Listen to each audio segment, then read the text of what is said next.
So let's just go straight to Marion, who's going to give you an official welcome, and let's get going, Marion. And it's going to be quick. Again, we're so happy to be back here today. And I want to remind you that you're listening to WHPR TV 33 WHPR. And tonight, if you have the opportunity to call in, call in. Don't wait on someone else to call in. If you have something to announce, call in. The numbers to call is 313-868-0342, 868-0351, and 868-4336. The website is www.tv33WHPR.com. We're looking forward to hearing from you. There's a lot going on and a lot for us to talk about. Okay, Maureen, let's rock. Well, a couple of things. We've been out of the country. Marion lost a very close relative, and straight from the homegoing services, we crossed the border and got on a train and went to London, Ontario, where there was a national call put out by Canadians to come together and let's caucus about water and water issues. And we were invited. Yeah, we were invited, and it was something. It was something. It was very intense, very involved.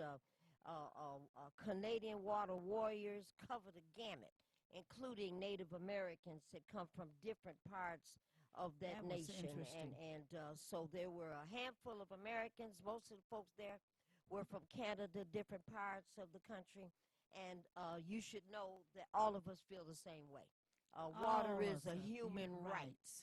Okay, and it should not be abridged. So this was and we would 2.5 with days. A lot of respect. Oh, yeah. And they were so happy to see us. You would have, I mean, you were thinking that we were in the same family, Maureen. Yeah, very nice. This water make you be in the same and family. It unites us all across both countries, United States of America and Canada. So it was very intense. The Great Lakes. We got a whole bunch of information and data and whatnot. And just as Marion said, the Great Lakes is a draw for us all. And we should bring Sylvia on one night to give a report. Yeah, that'd be good. Because she was on top of it. I mean, don't feel like you're alone. You're not alone. When it comes to this water and the corporation, like we were talking about it, you brought it up. They in Michigan, they throughout the country. And their country. And their country, throughout the world. We got a common enemy. Trying to privatize water all over the place. And many of our efforts, even though a lot of them have been involved, Mary, in this water fight before us, but because of our intense efforts in Detroit, in Highland Park, in Wayne County, in Michigan, and across the nation, they were astounded at the capacity that we had been able to reach so far. So we reunited forces, and ain't no telling what we're gonna do next now. And they knew about all of us. Yes. And in particular, Flint. Clara was outstanding. Yes. We need to bring them here again. As soon as we can. All right, then the other thing I thought we got a caller calling in another 5 or 6 minutes, Marion. The other big story across the country now is the conviction of this former Dallas police officer, the woman, the young woman who shot that young man in his apartment. And there's a lot of discussion going on.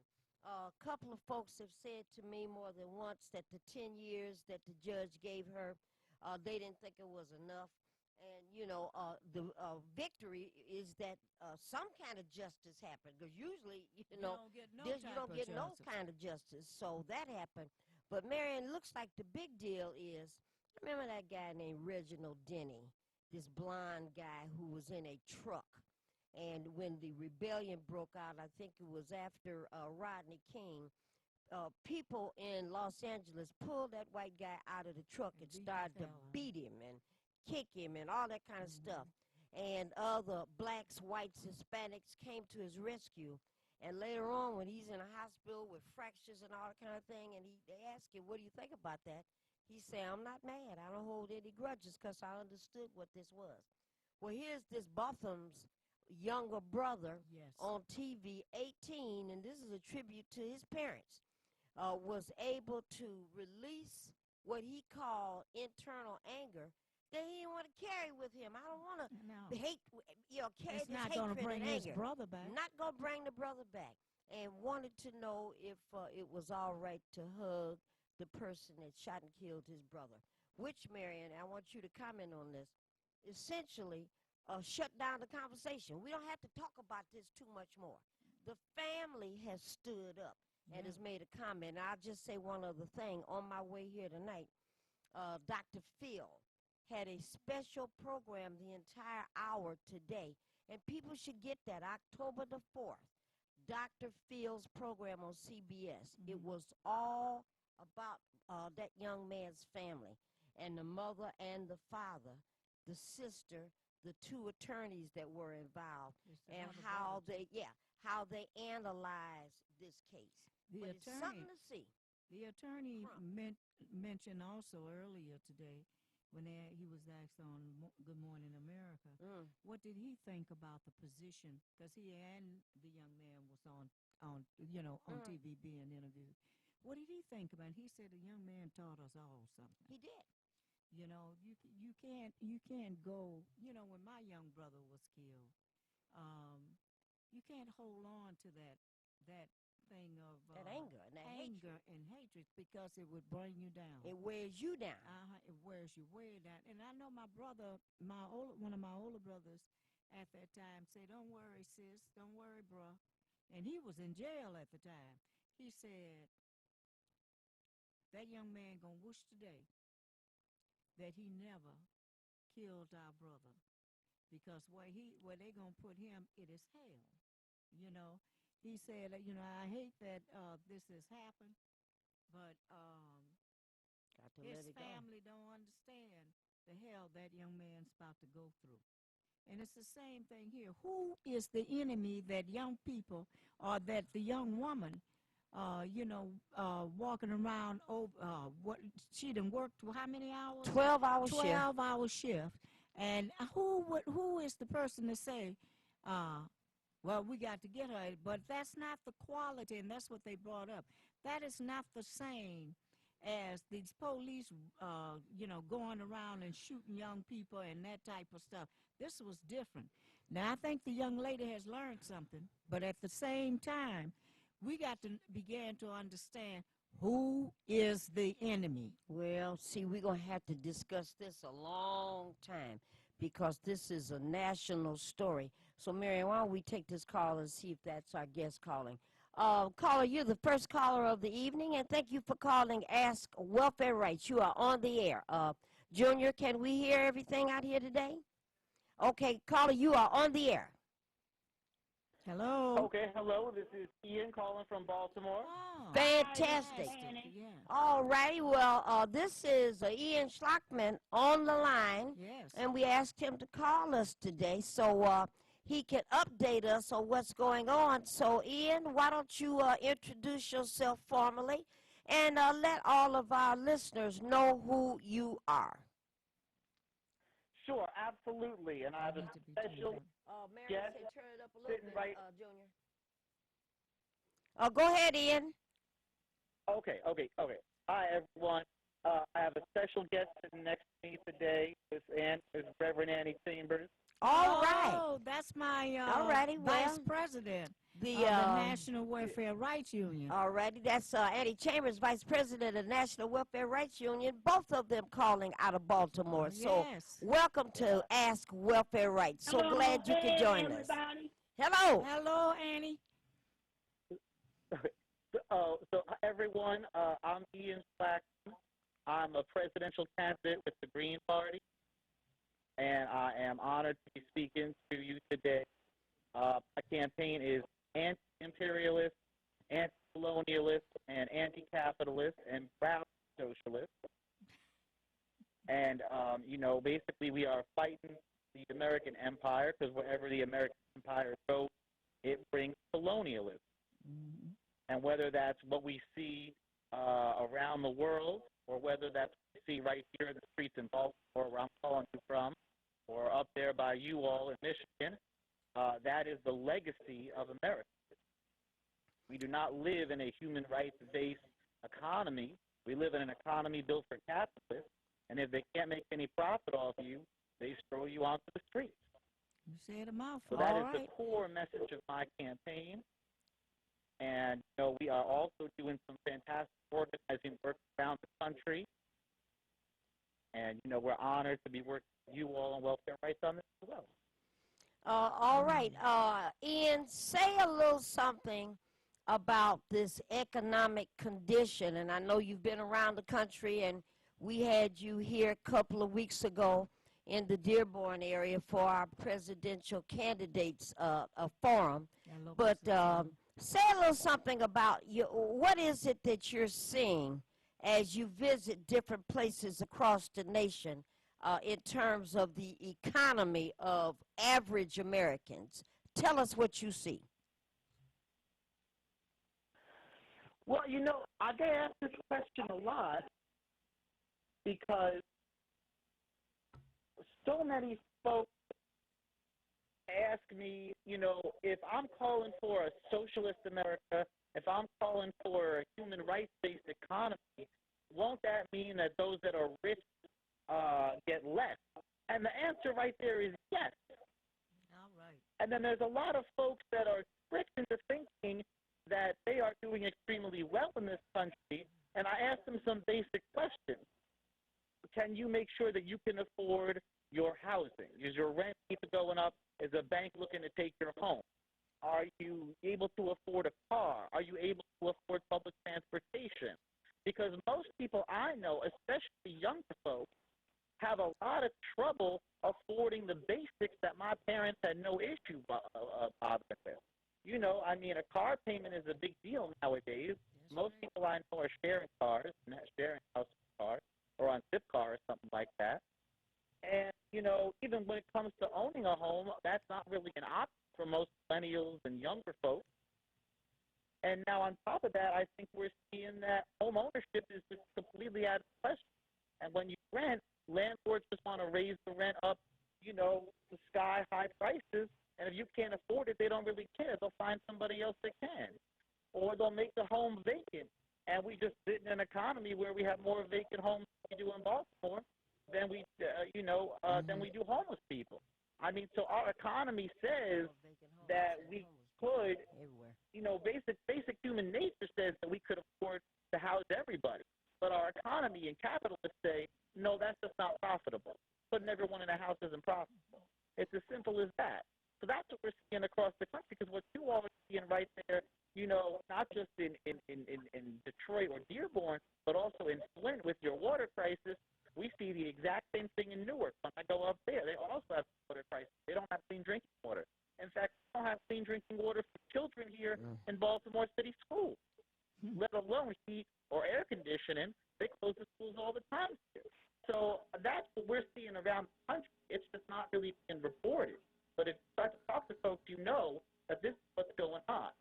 So having a human rights-based economy, one where we actually say everyone is entitled to housing, everyone's entitled to health care, everyone's entitled to everything you need to live, food, shelter, internet, that's the baseline.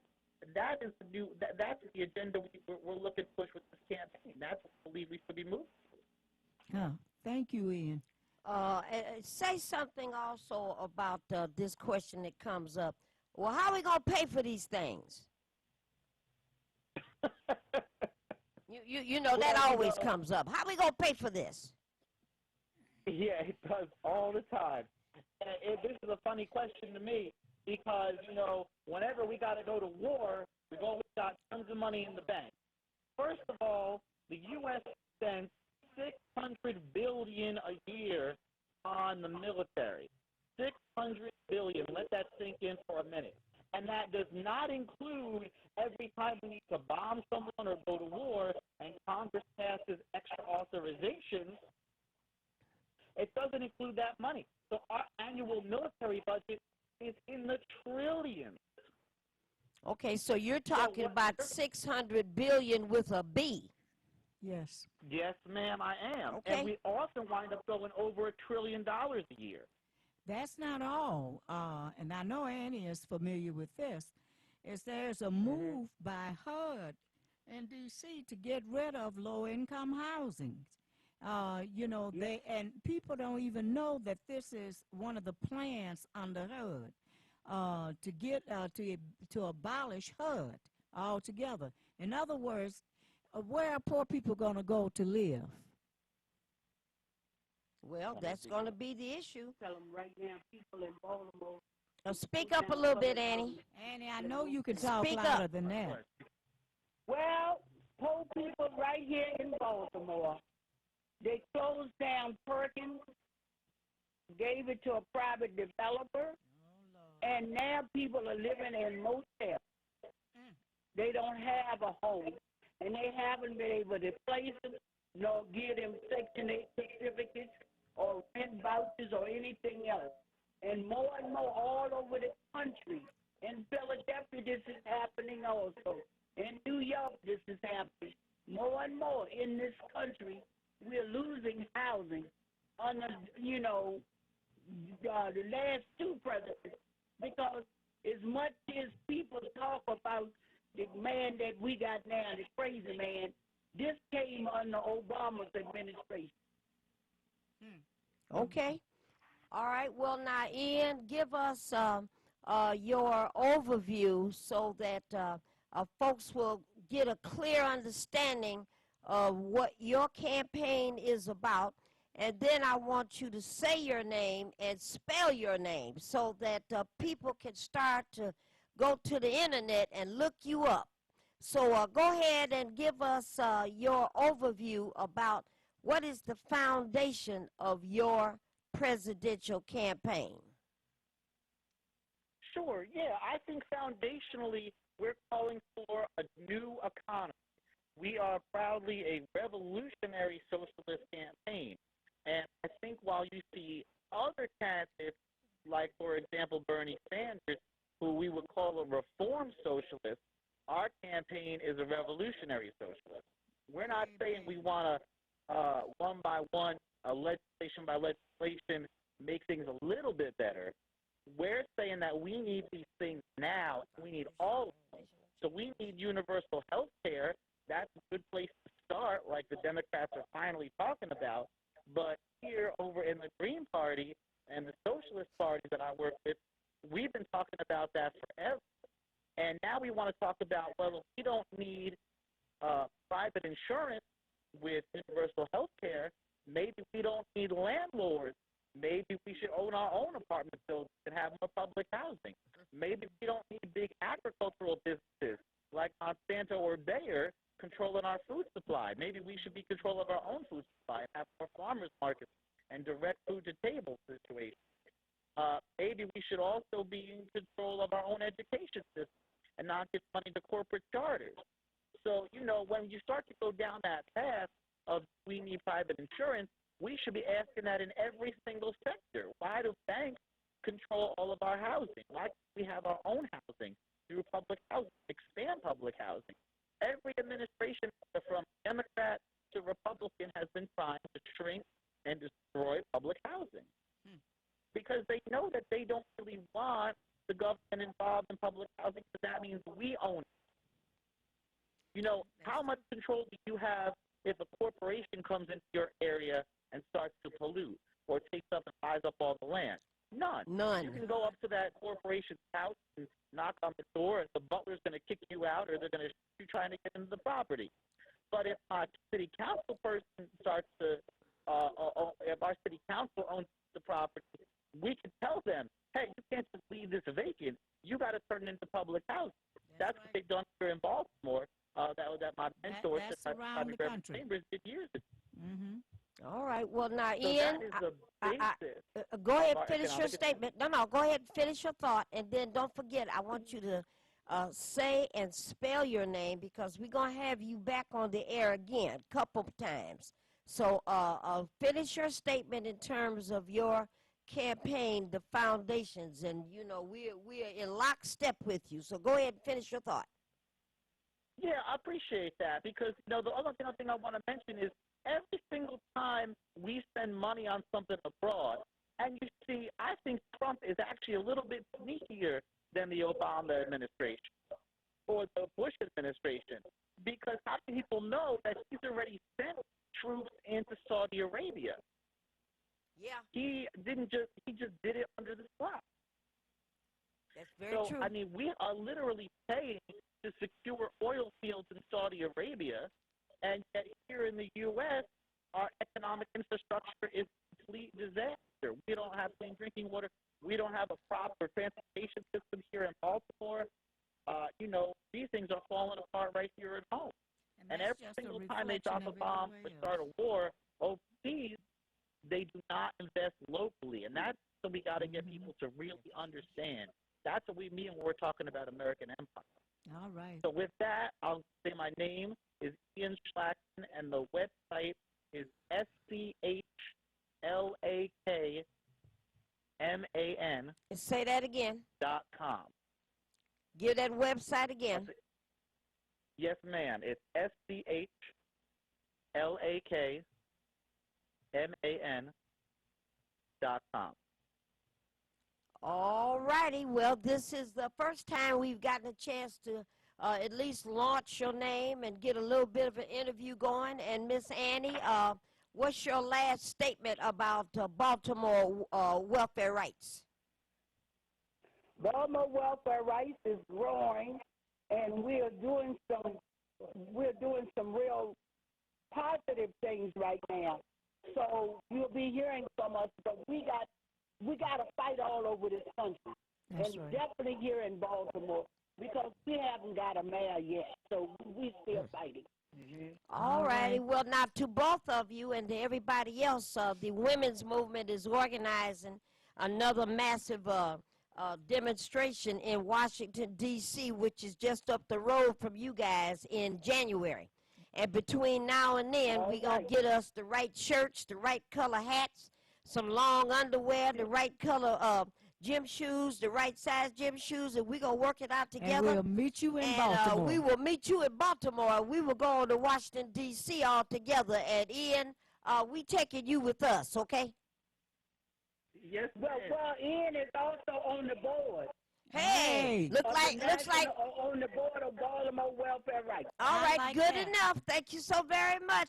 We'll be back in contact with you because we're gonna want to have some frequent updates on this campaign. Thank you so very And much for congratulations. calling Ian. in. Okay. Anytime. Thank you. All right. Thank you. You much. Bye now. I know. Bye-bye now. Caller, you've been so patient. Thank you for waiting and thank you for calling Ask Welfare Rights.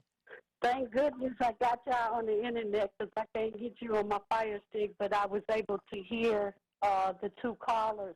Okay. All right. I just found out one of the seniors told me this morning that his sister, they put a lien on her property because of a blight ticket.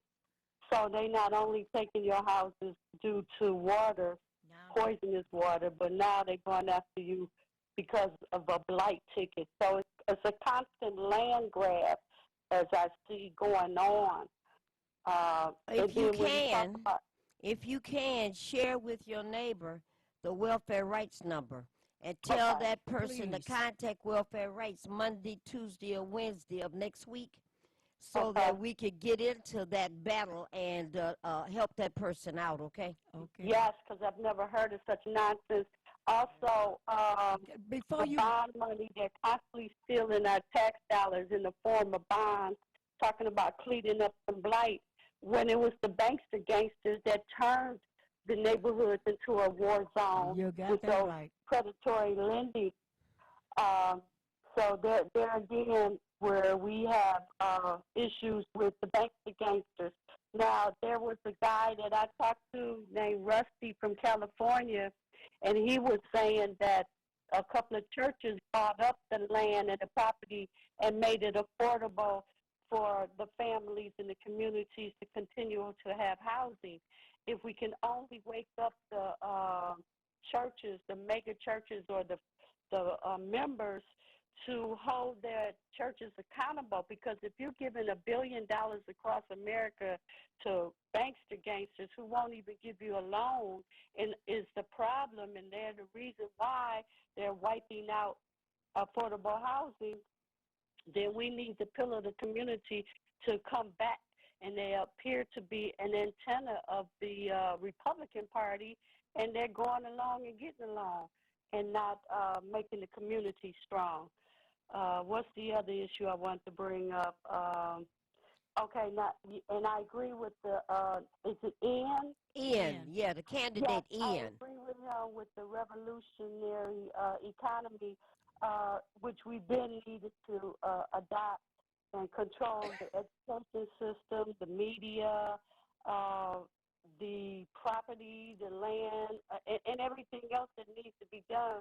But I guess the big elephant in the room is to get the people to wake up and come together and shut down the very thing that's destroying us.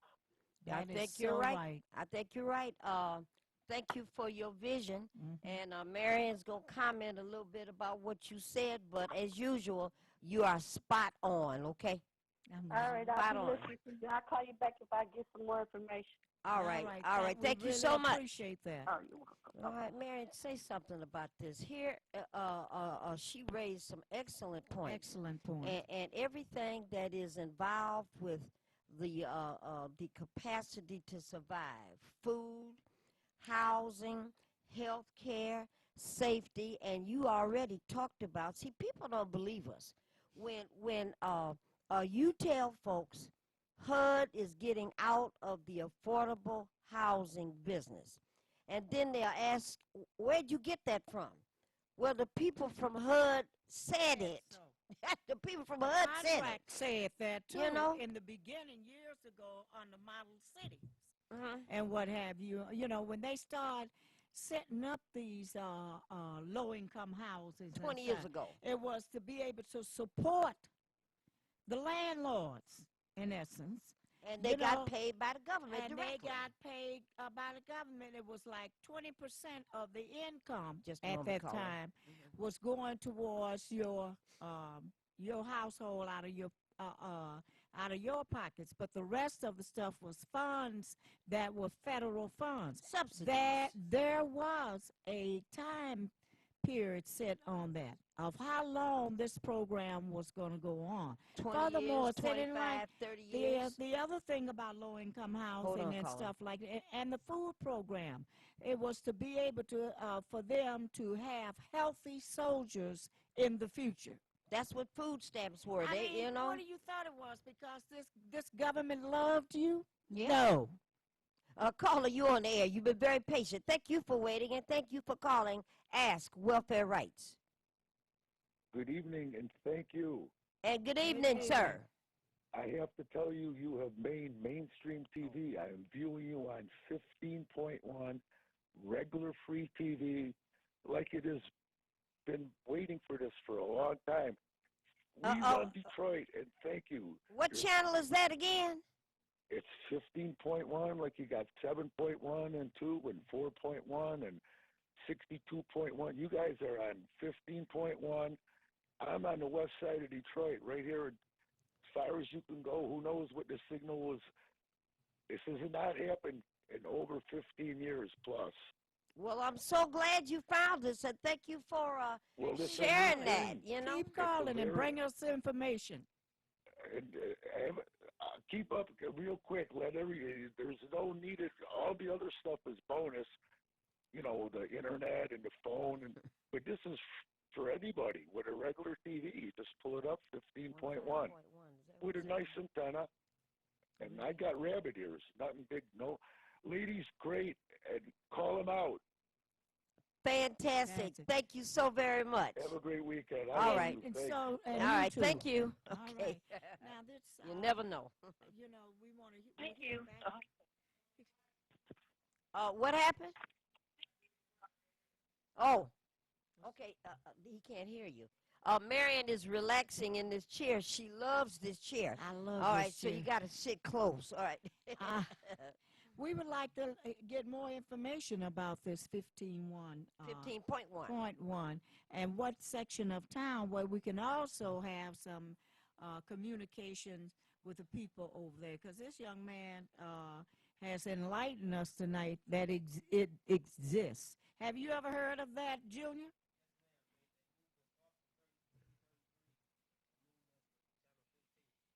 So we're on Okay. town 15 now. 15.1. All right. All They right. moved Well. the, Oh, big time FCC. Okay. 15.1. Well, all right. What they want to.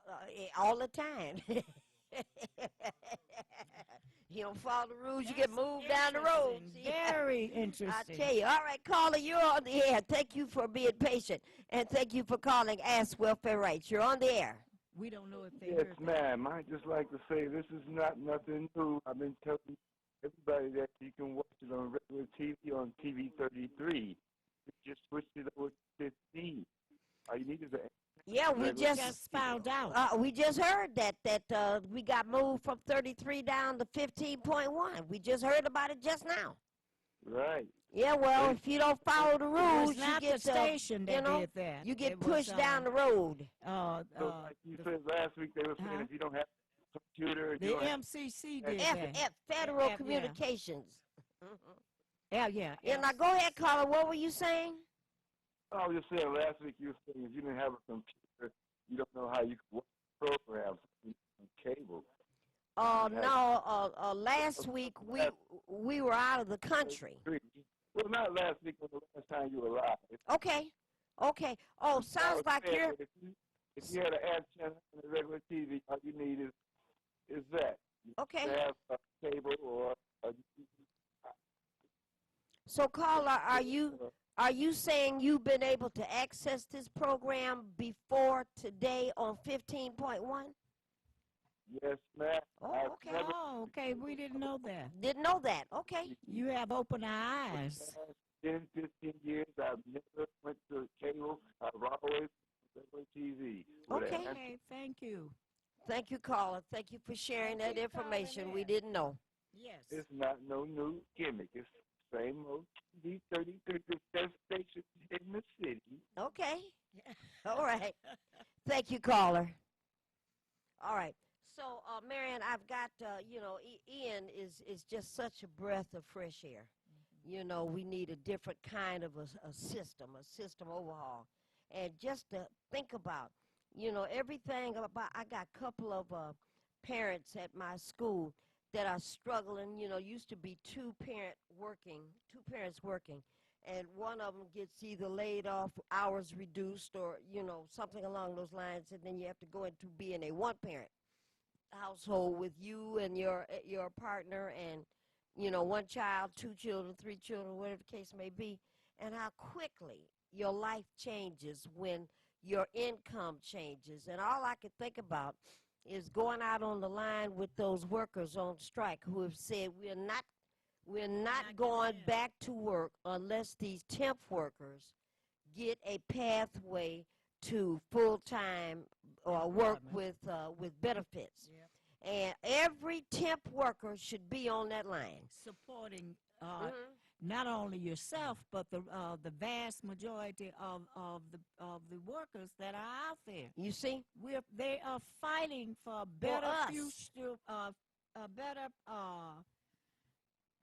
future Better for future. all of us. It amazed me that I don't care how mad you are with the leadership of the UAW. I don't care how mad you are with the farmer and all this. Get your butts out on that picket line. And what you should do is show up when you know you've got 30 minutes, you've got an hour. Bring a lawn chair, couple of lawn chairs, and take Bring them out some to coffee. the line. Bring some coffee to the people. Okay, but wait a minute. See, ain't nobody bringing lawn chairs.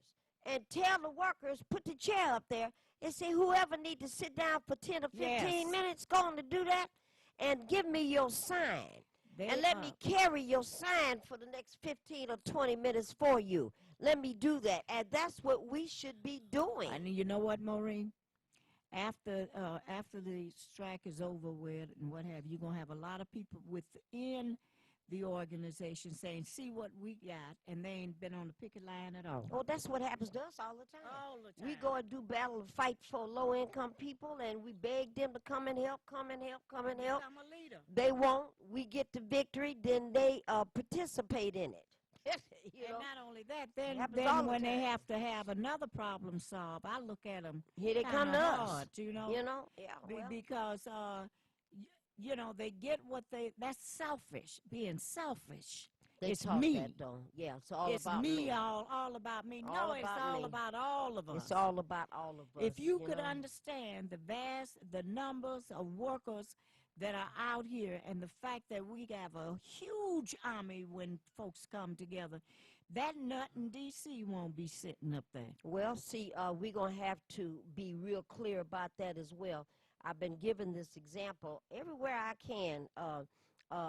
December 7th, 1941, Pearl Harbor attacked. And overnight, no more cars, no more private automobiles were produced. Everything was about the war economy. Overnight, everything changed. So they started building Jeeps and airplanes and bullets and tanks and bombs and whatever else They it put is. the Rifles. women on the line. I'm talking about in them factories what was That's what going I'm on, talking about. and how overnight in just an 8-hour block of time they were able to transform the entire nation into a war economy. There's no national will, Marion, to fix this infrastructure. They could bring on them CCC camp kind of concepts, and anybody that's interested in a job will pay you $15 an hour plus benefits and give you free housing and give you lights and gas. You get all of that if you work on this campaign about fixing these roads. You won't have any expenses. And you can deal with this. And in what, 1, 2, 3 years, we can fix every road, Marion, out there. every bridge, This all nonsense, of this. this nonsense that Where we those gonna get the money? Republicans are running. About where we get the money. We get the money from you. Same place they get the money. Where you get the money for, because you living on our backs and stuff like that. Now, I won't forget that guy by the name of Alan Greenspan. And I like him, I too. remember him. Alan Greenspan was the head of the Fed, and he was the guy in charge of money and money distribution. And I remember, this was a few years ago, Marion, a conversation on TV. Well, the economy is in shambles, and we may not have enough money to pay our debts and pay our bills and all this kind of stuff. And what should we do? And he was sitting there very calm, you know, and he said, we don't have no problem paying no bills. If we get behind, we don't have enough money, we go print some more money. I fell in love with the man at that moment. But what a wonderful man. All they got to do, Marion, is he printed for plug up for that Wall Street, well, but not for us. plug up that money-making machine and print the money. So, you know, all these people talking about where we going to get the money for Medicare for all, where we going to get the money for we want students, everything that they have. you know, because we pay for everything. And it ought to be shared. And if they argue about it, then that means they need to not get nothing, and we just get their share as well. Let me You know? announce this, that tonight Hold on, caller. in Highland Park, people are celebrating the birthday of Mama Wheeler, Naomi Wheeler. Naomi Wheeler and Pops Wheeler have been some of the folks out here in the neighborhood that have been out there on picket lines, been out there fighting for your children, fighting for any that, you know, that we should have some justice over here and that type of stuff. And Mom is enjoying herself. The people have really turned out, and I really appreciate that. So we will all like to say, what, Maureen? Happy birthday to ya. All right. Happy birthday to ya. Happy birthday. All right, happy birthday, Miss Mama Wheeler. All right, caller, you're on the air. We're down to our last 15 minutes. You're on the air. Go. I also wanted to say, not only are they stealing our tax dollars and squandering it, but they also must be squandering all the lottery money because you know mostly poor people are the ones in them long lines playing lottery. So they also squandering all the money towards big businesses, greed, and need. Well, you remember when Richard Hairston was on the air, and he would sing that song, "These Last $2." Yes. Poor people always pray and say, "Lord, I know with these last $2, you're going to let me hit that special number." But, the thing about the lottery caller is for every dollar that the lottery takes in and it goes to the schools, that means the schools don't put money into it. So for every $100 that I put in on a lottery, the state school board keeps $100 back. So we never get ahead. For the benefit of their corporations. It never gets ahead. Well, I don't know. It We just call sounds corporations. They pay each other. That's what I'm it they sounds pay like a each lot other. of scams. Yeah, It's another scam. But I'm looking at the Community Action Alliance, the RAP, and the GLWA program. Great Lakes Water Authority. They're saying that the household income eligibility for RAP is 150% of poverty. But for a household, for one person, the household income has to be $18,210 or less. Now, some of us that's working for one person still not making that $18,000 a year. No, it has to be $18,000, and that rest of it per year or less, and that's for a household of one. Yeah, and $24,690 for two. Okay, so you're saying if they meet that guideline and under, then they supposedly will give them some help. You are eligible if you meet that guideline and under. Yes, you are. And if anybody tells you down at RAP that you're not, you're supposed to call welfare rights. And you know what? I think the problem with these little shady programs is when you do go in there, the best thing that come out of their mouth, the worst thing that come out of their mouth is that the funds are gone. Ain't no funds gone at RAP. They argued at RAP that not enough people are coming down there to get it. Well, they better get on it. It's 386-9727. Say it again. 313-386-9727. Say it again. 313-386-9727. And say it one more time, because somebody had to go off and get their pen and paper. So say it one more time. 313-386-9727. Very good. RAP has money. They're complaining that people are not coming to get it. We want people to go to RAP. If your water's off, you get it turned on, then you go to RAP and negotiate with them to pay your balance. And if you got something dripping in the kitchen, something dripping in the bathroom, something dripping in the basement, you get back to RAP, and they will make repairs in your house free of charge up to, is it $1,500? Either $1,200 or $1,500. Let's go get that money before somebody assumes. Up to $1,000 per household. Okay, well, we need to go get that before they decide, well, people in Detroit don't want it, so why don't we use it for something else? And Call RAP. They will do that quickly, too. Thank you. And thank you, dear. Thank you, dear. Okay. Go ahead. What were you going to say? Because I got some houses for real rent. quick, Maureen. Yeah. 10 minutes. I want to congratulate you on the fine job of having us to sit in on that hearing the other day. We will talk about that next week sometime or next month. But I want to say to our listening audience, don't be afraid of MISTA. MISTA is the Michigan State Housing Development Authority.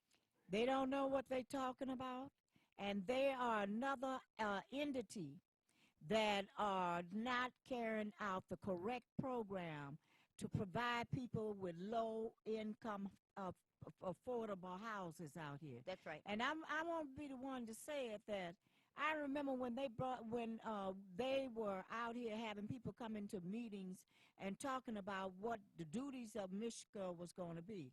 we always had a bunch of fighting with Mishka because they were not low income at first, and that's what the money was supposed to be given for. And every time I look around, I have nothing to say that is good about Mishka. If we could get some people in there that know how to carry out the program and not use poor people for them to be able to get the money and then snatch the poor people out of the program. They lie on them, they cheat on them, and everything. We have to come on out of these houses and begin to take back what they have taken from us. Yeah, we're going to have to get more and more people trained. The MISTA hearing that we went to, I was able to get a number of welfare rights folks to sit in, and we turned it into a training. Yes, and this is about MISTA, Michigan State Housing Development Authority, who granted a family a Section 8 certificate, and then trying to engineer a way to take it back because they're saying that the family violated a program. And they did not. This is a really involved case, so we don't want to go into all kind of detail until we get it settled, and hopefully we can get it settled in the name of our lady that we're trying to defend and her family. But Marion, we have to go back. Lied on the lady, and we proved it there. We have to go back in another 10 days, remember? And I want to do a shout out to Attorney Anthony Adams. We had that attorney, and the other one is Erin Mitty. And she wasn't able to say a lot, but she was right there and on target. But Anthony Adams, oh Lord, he jumped into this case, and he's been in contact with the compliance officer. Yes. And had all kinds of questions, and this information is incorrect. That information is incorrect. He was on top of this. And matter of fact, that's one of the things Marion and I were talking about before we got on the air today. Maybe we can find some transportation funding to go back to getting seniors and students to go back to 36th District Court, Frank Murphy Hall of Justice, and go back to court watching. Get some students down there and some retirees down there to go into these doggone courtrooms and start watching these judges and watching these projects and whatnot, and these lawyers and these programs that seem to not benefit us like the way they used to. So we're actively looking at this. Landlord tenants. You know, I mean, it's amazing what the city of Detroit, as well as Michigan and all the rest of them, are getting away with. They are trying to turn these houses into houses developer greed. For greed, you're correct. And that close the program down for the benefit to have more funds to be able to deal with a certain section of the population, and that do not include our section. Go ahead, Carla, you're on the air. Well, that's what happened to me. I was staying in Mildred Smith townhouses, and what they first did to us is they sent us a letter, and it was from Mr. claiming that they were going into foreclosure. And I'm saying, how are they going into foreclosure when there are the entities that's supposed to keep the buildings in check and in a low-income status? Next thing I know, Bedrock bought the building and told all of us to rent. Well, not all of us. I think they selected some of us, and you know they came after me. And they said, your rent in 30 days is $250 increase. And so I had to get to moving. But I wanted to bring up the education issue with our children. Go ahead. Do you know that they're assessing the children to get into kindergarten? They're assessing them to see if they can read, if they can write, if they can color within the lines. And these are assessment tests. So I'm trying to encourage parents that Head Start does not teach your children ABC colors, how to draw, how to read, how to write. So I got a 4-year-old grandchild. We got him writing his name and coloring, and he knows all that he needs to know. But you have to understand, once they start assessing you, then they're going to be putting you in different groups. And whichever group they put you in, they might start treating you either on a better scale or a lower scale. So it's important that as parents, that you be the Head Start for your children to be as advanced as much as possible. Okay, now, caller, let me just ask a question about that. Mary and I were sitting here talking about it.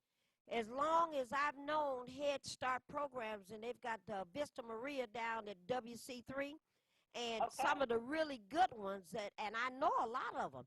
The kids that go to Head Start starting at age 3.5 and 4, they are taught colors. They're taught how to read, and no, not read. They're taught how to write their name, their phone number, their address. Now, are you saying that there are Head Starts that don't do that anymore? No, because when I was taking I had mine in school since he was 2. And because his father and I worked with him, they were amazed because he was so ahead. And I'm walking in there talking about, but you're supposed to be the Head Start. And why aren't you encouraging these children to have that, intellect? Because if you don't tap into them children's intellect early and make it encouraging and fun, that's going to make them, lackadaisical on through their school days. They're not going to be interested. All right, you've just opened up maybe another can of worms. Maybe that's another investigation we're going to have to launch and look and see and check around to make certain that Head Start programs are, in fact, teaching kids colors, teaching kids numbers, teaching kids how to write their name, first name and last name. At least read a 3-letter word. At least read up to 3-letter words. All right, caller, you've opened the door. Let's check it out. All right. Thank you. And thank you so very much. All right, Marion, this is probably the last call we're going to take this evening. Caller, you're on the air. You've got about 45 seconds. Go. Yes, go. The Head Start, I've worked with up to retired. They teach them how to write their name. Now, one thing I want to say, I checked in about them cruise lines that I've been talking about, be down there by the Renaissance Center. I talked to Brenda Jones gave me whatever that office, Port Authority. Anyway, and they said that, they come from the Great Lakes. They bring people here like from Ohio and other places and all. And next year they plan on to have a few more cruise lines coming. So that's what I called in to say that I've been checking on. And thank you so very much for that. Appreciate that information. Okay, thank you. Okay. On the 15th of October, which is on a Tuesday, the state of Detroit, an annual conference happens again at Sacred Heart Church over there with Norm Thomas on Rivard. It starts at 6, and it's from 6 until 9, and again, that's on Tuesday, October the 15th. So those of you that generally go, put that on your calendar. Those of you that don't generally go and are not aware of it, go to your website if you have one and look up the state of Detroit. And if you don't have that information, call down to Welfare Rights, and we'll give you a contact number to call to get that information. But, Marion, it's Tuesday, the 15th of October from 6 to 9 over at Sacred Heart over on Rivard in the Community Center. So, Marion, you have 41 seconds to say goodbye. Again, we're happy to have been here, and we hope that we have touched on you that you need to be a part of this movement. Thank you. Hope to see you next week. All righty. In January, don't forget, there's a massive organizing drive to get from 5 to 7 million people to Washington, D.C. It's only a one-day event. We ride the bus all night. We get off the bus. We always go have breakfast at Welfare Rights because we don't go nowhere unless we eat. And we meet up with some of our members in Baltimore and D.C. and every place else. And we have breakfast, and then we go straight to the march. And that generally takes us 4 hours, at least an hour, hour and a half for us to get to the site. Then we don't go any further because by the time we get there, there are already 6 or 7 million people in front of us. So we park somewhere, and then people pass by. And then we get back on the bus. The whole thing takes about 7 or 8 hours. Then we get back on the bus, and we ride home. And, we have a ball. And the prediction this year will be between 5 and 7 million people. Contact your church. Contact your union. Contact somebody else's church. Contact somebody else's union. Tell your Because- church to get a bus. And if you don't fundraise. have a bus, figure out what you should do. But we should all be getting ourselves prepared for this January event because we have something Bring your important husband. to Bring do in November. Bring your whole family. Whole families are able to go. All right. Lord willing, the creek don't rise. We will be back next week. We've been doing a lot of traveling, but I think we're going to stay home for a couple weeks now because we're tired. I will not be at Welfare and Rights tomorrow. I got back-to-back events that I have to manage. And I'm going to church Sunday. I ain't seen the past in 2 weeks. I wonder if she grew need to go any too. taller, you know. All right, Lord willing, the creek don't rise. We will see you next week. Goodbye, and get involved, like Marion said. Happy birthday, Mama Wheeler. Bye.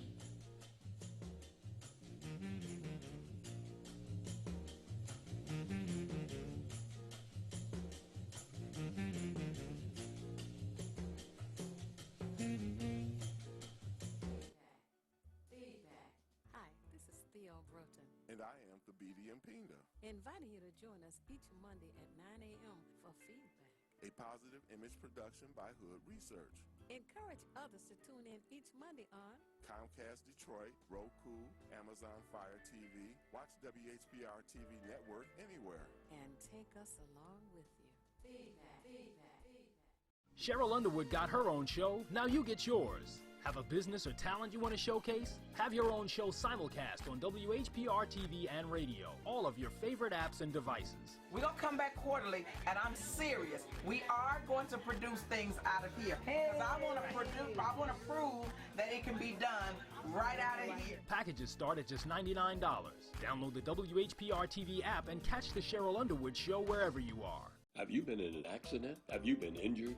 Auto, motorcycle, bicycle, pedestrian, truck, bus accident, slip and fall, dog bite, wrongful death, or police brutality? Then you need professional help from Tri-County Lawyers. No fee unless we win.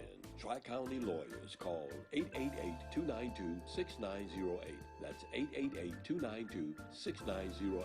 Tri-County Lawyers. Call 888-292-6908.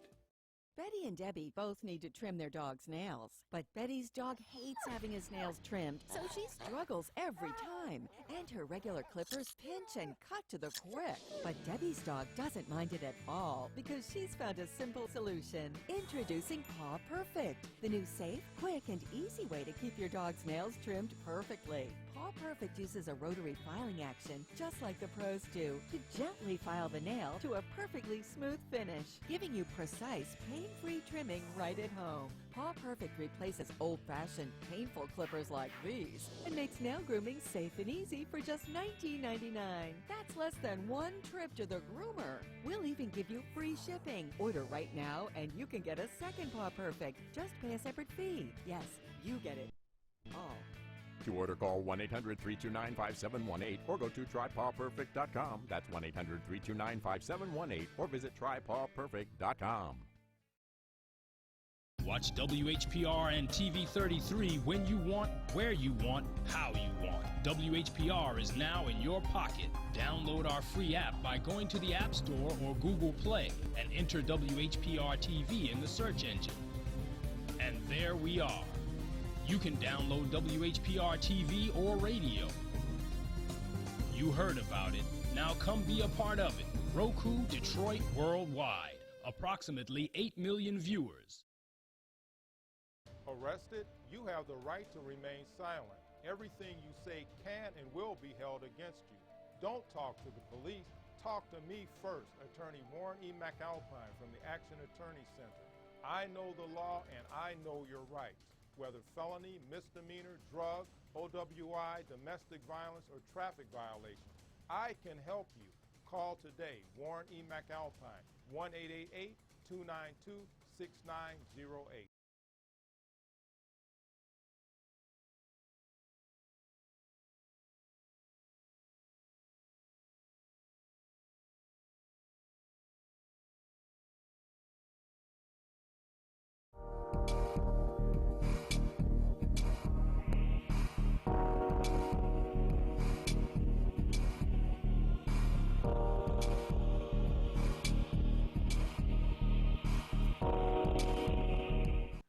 What's up, Detroit? What's up, Detroit? What's up? Welcome to What's Up, Detroit. We're here today with two very, very special people to me, new friends in my life, and I truly appreciate them in the sisterhood of music. But we have the one and only Miss Joan Belgrave, hey, and we have BJ, my homegirl in the Undisputed Truth, sister. We're going to be talking about a little bit of everything today, but we want to welcome you guys here to What's Up Detroit, and thank you guys for following us for all of these weeks. We've had so much fun. It's not coming to an end. We got more to do, more stories to tell, right, Miss Joan? Sounds right. Yes, Miss ma'am. Joan going to host with me next week. Yes, ma'am. Yay! Yeah, we got some good stuff coming up. Hopefully we can talk about some entertainment law. Have a few people in here to talk about how to help people get their royalties. You know, for some that don't know, you know, the option is always available for them to get their money. Knowledge is power. Knowledge is power. Hey, the more you know, the further you go. Joan, you got to write a song about that. Sounds good. Joan's a really, really excellent songwriter. I was listening to one of her songs called Hey Love, and it just kind of stuck in my mind. As I'm talking, I still hear, Hey Love. I'm not going to sing it because she has to surprise you with it, but it was a beautiful video that you did. Oh, thank you. With your late husband, Marcus Belgrave, and awesome, just awesome music. She's going to tell you more about her music as we go along. And BJ, what you got going on, honey child? I'm just excited. I have a boyfriend. Oh, this is the new discovery. BJ has a boyfriend. Well, you know, the ones that know me, they know I wasn't dating. I wasn't looking. I wasn't putting myself out there. It just happened automatically, and it's nice. Yeah, but it love, feels good to, you know, have someone that cares about you. Yes, and shows it.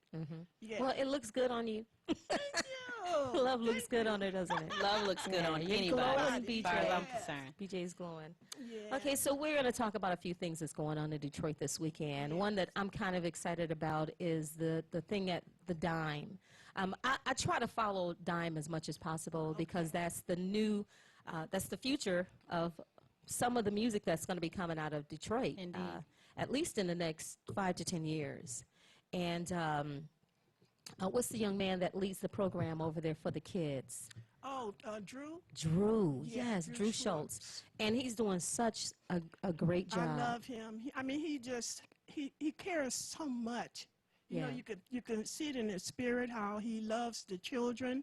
I've worked with them about 3 times. Yeah. And I'm going to try to do some more stuff with them because I just enjoy being around our youth. Yeah. They're so talented and they're anxious to know about the music business. They're anxious to know about how you feel and what you went through in life. And it's just, it's overwhelming how much energy that they give you. Well, you know, Daisy, because you're working with kids now yourself. Yeah. So I love children. Yeah. But I work with kids in all capacities, you know, like if it's teaching, because my thing is like we have so many talented kids, but the thing that I appreciated that Motown did was they train the kids how to be performers and how to be artists. You know, how to look the part and, you know, other than just sounding good, you have to look good as well. And so I like to teach them performance. Yes. And performance is knowing how to have your presence when you come on stage, knowing how to turn it on and off. For years, it took me a long time to be comfortable on stage. Because, I was really shy. Aw. I was super shy. However, well, you know who else was shy? Who was that? Marvin Gaye. Oh, is He was so shy. That's a genius right there, though, But man. he was so shy. Yeah. Marcus used to have to make him get out from behind the drums to go sing out front.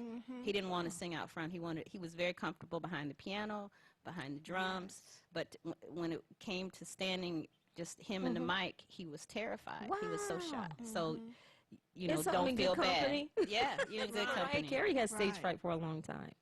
But it wasn't necessarily a stage fright with me. It was more just being shy because I didn't want to let people in. Right. And then when I learned how to turn that into performance, then I was able to separate the artist from the daisy. I guess I could say it like that. Okay. That's some really good information. Sometimes it takes those kind of tricks for certain people to get over the hump. And once I learned how to get over the hump, I was like, oh, this is easy. Right. Yeah. And then natural. I It just becomes natural. Yeah. Right, it does become a You're natural. natural. So John, I want you to tell me a little something about you that I don't know. Okay. I mean, I know it's a lot I don't know. But she's a fabulous singer. I've been watching her videos. Thank you. I've been checking you out on Facebook and wherever I can see you at. Right. Your energy is just dynamic. It is. You have this awesome spirit here. You're so and sweet. you're so sweet. Yes. And when I met you, I was just so happy to meet you. I was like, finally, I get to meet Joan. I know. Wasn't it? Well, I know my Yeah. first meeting was when you came to the studio. To the recording Yes. studio. And yeah. It was my birthday, and Yes. she walks Yeah. in with Joe. You had a and it's party with like, Joe? Yeah, Yeah. that's Yeah. my first encounter with Joe, and it was like, oh my God, And she y'all was is tearing so it up. sweet. Y'all were tearing it Oh, up. well, thank She you. is so sweet. That's very flattering Yes. coming from you because Yes. you know, your experience, where you've been, the people you've been around, that's a high compliment, and I really, really thank you and appreciate you for that comment. Well, you know, I think back, and it's just blessing. It's just all God, and you know, I just ask Him every day to order my steps, Yes. and to continue to have me do whatever it is that He would have me do. I mean, I started singing when I was about 3 years old, Oh, 3 or wow. 4 years old, and my mother was a singer, Okay. and back when I was young, in 19 blah blah blah. Right. Well, I'm not. Look, I'm 62. So back when I was a little girl, my parents. I lived in a neighborhood. I grew up in Ann Arbor, Michigan. People think I'm from California, but I'm not. I'm from here. My mom and dad, they would have house parties. They wouldn't have house parties, but they would go to house parties. Okay. They wouldn't go out clubs and stuff like they do now. Yeah. You know, yeah. like now people go out to a club, they get a babysitter for the kids. Right. But then they would take us with them. Right. Oh, wow. And so, yeah, see, it's a whole different thing. That's right, And that was the norm for me. Whenever they socialized, they would go to each of their friends' house. It would be a very safe, controlled environment. They would put us kids in a room, and we would have our little record player with our 45s and our little games and stuff.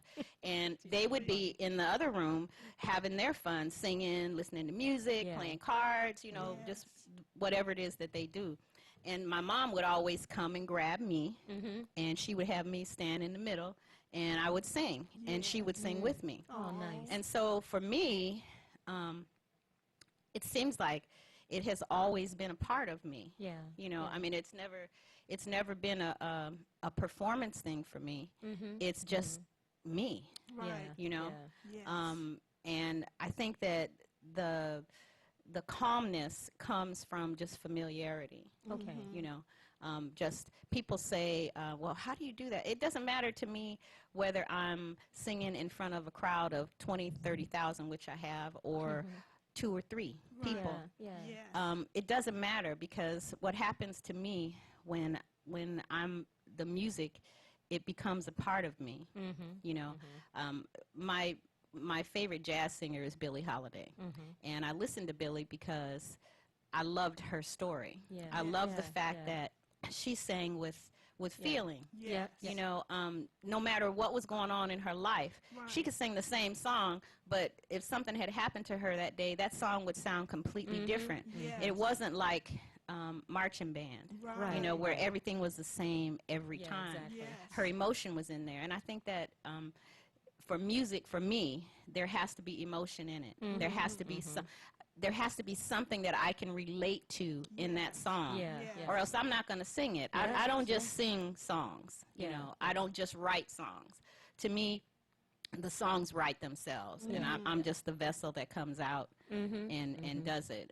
But, you know, I learned at a very young age that, you know, music is what I wanted to do. And then I moved out to California, and it's funny because my mom said, don't get married. Oh, wow. And she says, because you'll stop singing. She has 6 kids, so she knew.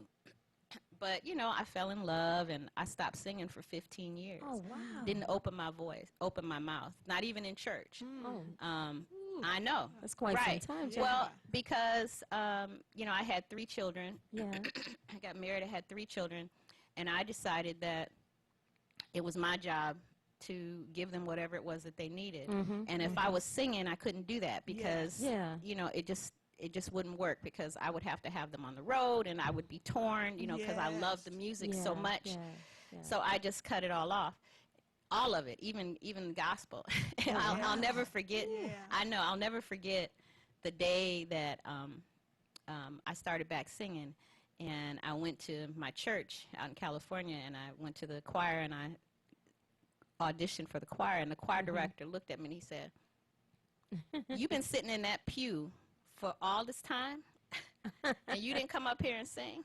Wow. You know, so having, of course, how you been blocking the gift? Right. Yes. Exactly. But because I sang to my children. You know, I sang in the house, but I never sang publicly. What started all back was my father passed in 1994, and I came back to Michigan. My mother asked me to sing at his funeral. I hadn't sung publicly, like I said, for 15 years. And at his funeral, it was almost like an epiphany. Yeah. You know, it's like I could see myself singing. I was singing, but it's like I was watching myself. And he kept saying to me, "Why aren't you singing? Oh, wow. You know that's what you are. You know that's what you do. Why aren't you singing?" So when I went back to California, I started singing again. Okay. You know, and that waterfall just opened up, you know. And because I was without music for so long, now it's such a joy for me, you know, no matter what kind of music. I mean, I studied classical music with Willis Patterson at University of Michigan and Interlochen. I went to Interlochen, so I studied classical. And, you know, I sing gospel, I sing blues, I sing jazz. I even on my very first CD, no, that was my second CD. The first CD was a tribute to Billie Holiday. It was called Emotions Blue. The second CD was called Variations. And on that CD, I wrote even a country song. Oh, wow. Why do you treat me the way you do when all I've been is good to you? Oh, wow. That sounds like it could be blues, too. Right, right. Yes. So to me, music is music. Yeah. You know, I don't like for people to pigeonhole me and say, "Oh, you know, she's a jazz singer." I am a jazz singer, but I'm also a blues singer. Yeah. I'm also a gospel singer. I'm also an R&B singer. That's right. You know, so all encompassing. I think that especially women in the business, people like to pigeonhole us. Yeah. You know, they like to say, "Well, she's this and she's that," but I break all of that. Yeah, you know, you do. I don't accept any of it. I don't accept any of it. You know, my second CD, Variations, was released in 90 something, I think 96. And back then, Tower Records, they didn't know where to put it. Oh, wow. Because it had too much on it. You know, it had jazz, it had Too many blues, it had styles, gospel, it had country. You know, and they said, "Well, we don't know where to put you." Well, nowadays, that's not the issue. Right. Because It's you unlimited. can download one song. Yes. You know, and you can download it into whatever genre you want. Yeah. So I think for people today, I think the world is wide open. And I love that, too, because it took away classifying Yeah. singers. And it I also think they took still away... try to classify. Yeah, I think they yeah. still try, but I think that if you, like even now, people say, "Well, you're a jazz singer." Well, I am, and I love jazz. Yeah. You know, but my root is gospel. Yes. You know, that's where my root is. Right. So I bring that into everything that I do, whether it be jazz or blues or whatever. So, but I think that people still will try to pigeonhole you, especially female singers. Yeah. You know. Yes, I You know, noticed so. that.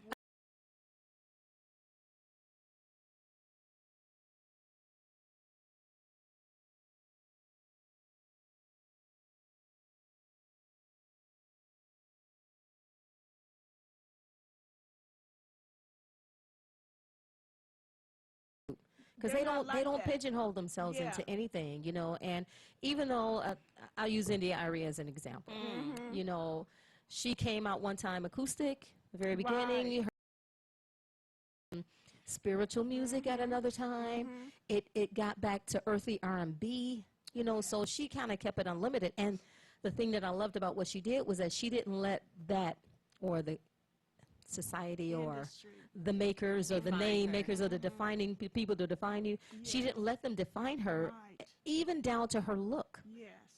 And so I think that's really, really important. Come on, girl, I'm hard on it. You know, it's funny because people tell me all the time that I change my looks like the weather. That's good. And it's true. You know, it's however I feel. And that's what it should be. That's the way it is. I don't get stuck in. You might see me like this today, and then next week it's like people walk right past me. They don't know who I am. Oh, that's Joan. Right. I've done that, Joan. I know. I was like, I didn't know that was Joan. Right. It was the look. Her looks changed. And she's got, I don't know, Mother Earth right here. But I love that. Black Queen. Then she's got the Black chic Queen, with the Black short hair Queen. chic. Oh my God, I love that short hair.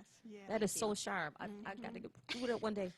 It's like BJ. BJ does the same thing too. You know, because when I first met you, it was one way. I met the mother. Yes. I met the mother, BJ. Right. And then as we started doing the gigs, I met the home girl. Right. But I love it. You know. And well, I get bored with myself. Yeah. You know, I mean, when I say that, I mean how I look. Yeah. So just like now, I'm doing this, but tomorrow I might be doing something else. Yeah. Because it's me who I am doing it for. Yes.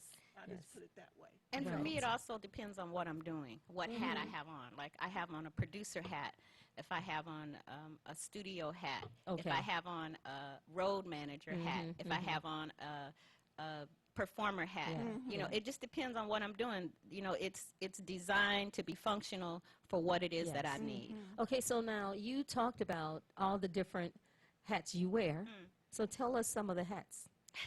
Because I know you're multi-talented. So share that with us.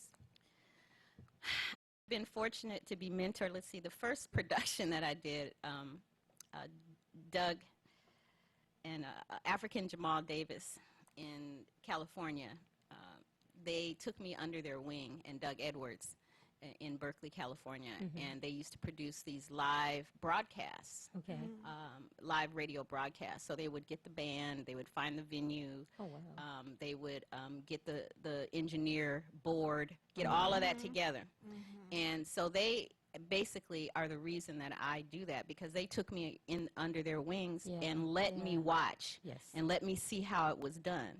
And, you know, then I became a producer and I was doing my own stuff. It's so funny because when I moved back to Michigan, moved back to Detroit, I was producing a B3 concert, a Hammond B3 concert. I had Dr. Lonnie Smith, Tony Monaco. And, and you know, I stayed in California until all my children had graduated from high school. They were all out in college and stuff, so I'm like, okay, I can sell a house now. I can leave. But yeah, so I had come back and I had done some promo down at Burt's, and I walked in, and of course I went to the jam session. Bill Meyer, he credits that he introduced me to Marcus, but actually it was my church organist, Michael Ross, who took me there. He took me there, and he said, if you want to find the best jazz musicians, this is where you have to go. And so after I sang, you know, Marcus came up to me, and he said, where are you from? And I said, I'm from here. He said, I know all the singers from here, and I would have known you. And I had 2 CDs that I had produced already, because I used to manage a recording studio out in San Jose. Beautiful recordings. Tony Bennett, used to come there and record. So what I'm saying is, it was a very, it was a $1 million recording Tony studio. Bennett don't play. Exactly, right. So my CDs were high quality. You know, it afforded me. I wanted to learn everything I could about the business. So I managed. I went and I got hired to manage the recording studio. So I learned everything about the studio. They had a CD replication. It was a one-stop shop. Oh, wow.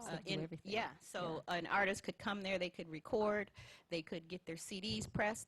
We had a video shoot department, so they could come and get their video shot. And we also pressed cassettes right there on site. The CDs we outsourced, because, you know, it wasn't like burning CDs. There's a difference between a burned CD and a replicated CD. A lot of people don't know that. They think this little CD that you make at home is the same as a it's not, because of some systems the quality is different. It won't play on certain systems, etc. And you learn that afterwards, after you spend all this money, and you got it burned instead of replicated.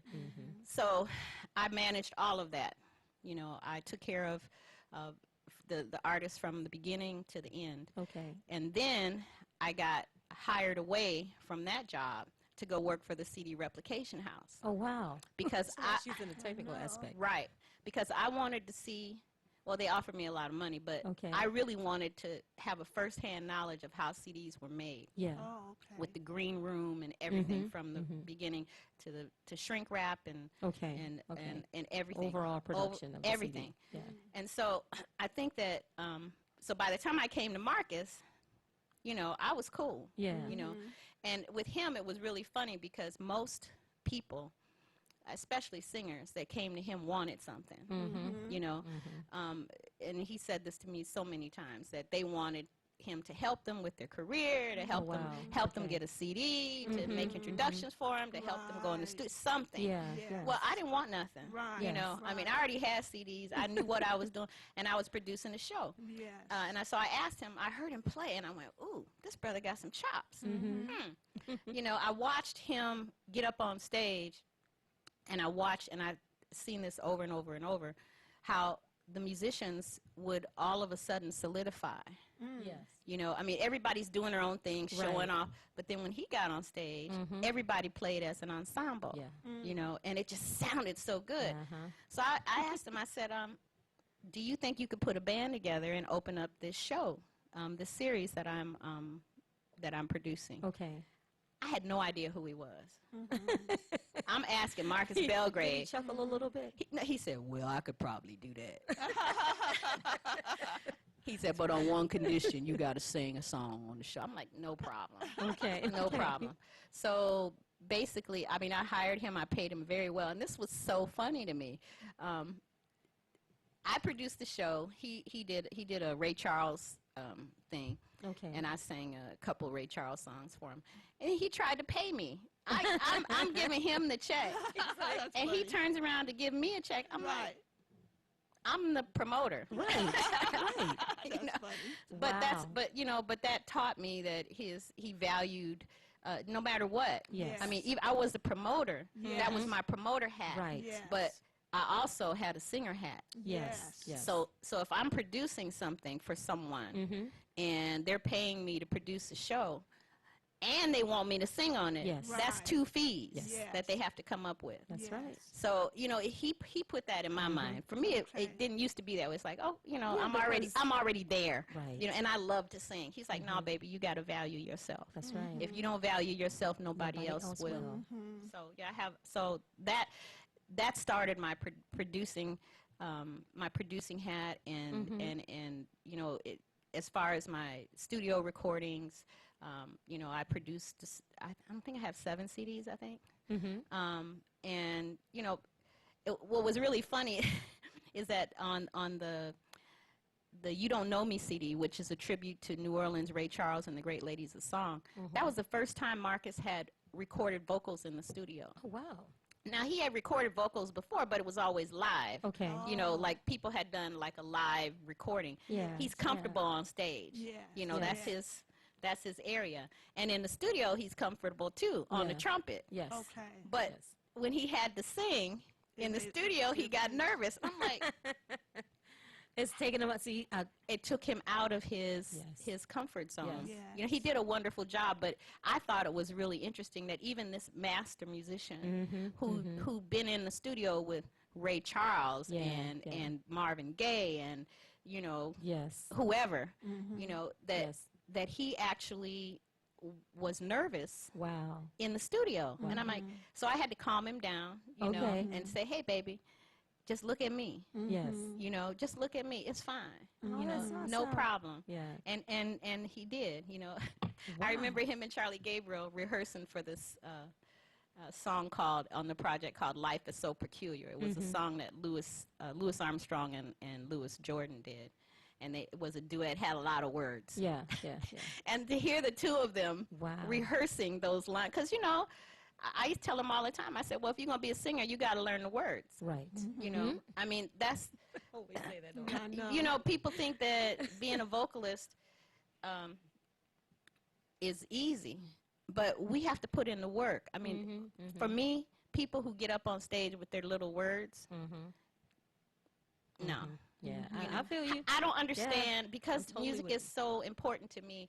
I don't understand how you can feel a song, how you can If you're reading interpret it. How can you Yes. interpret a song if you don't know it? Amen. You know, 'Cause it's a How can story. the audience get the message intended for the song if you're reading they it? can't. I mean, I understand like Barbara Streisand always has her lyrics up. I get that, you know. I mean, but she knows the song. They're just there in case she forgets them. Yes. Right. You know what I mean? It's not that she's relying on them. Right. You know, it's Right. just kind of like a safety thing, you know, a safety net. Yes. But, you know, so I have the performer, you know, like when I did, and I have a producer, like you guys were part Yeah. of my Aretha Franklin Which was production. Fabulous show. Fantastic. Oh It my was so much God. fun.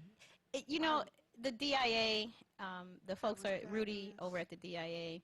When they came to me with that project, I'm like, yes, you Yeah. know, yes. But I knew that for the Queen, it had to be top notch. You know, to me, it was one of the best productions that I felt I had done. You know, And because it was one of the felt best celebrations though. For because Aretha it Franklin. felt Yeah. so good. It did. You know, yeah, I you mean, know. from the beginning to the end, it was so much love and talent, and you can see that the people that came, Yeah.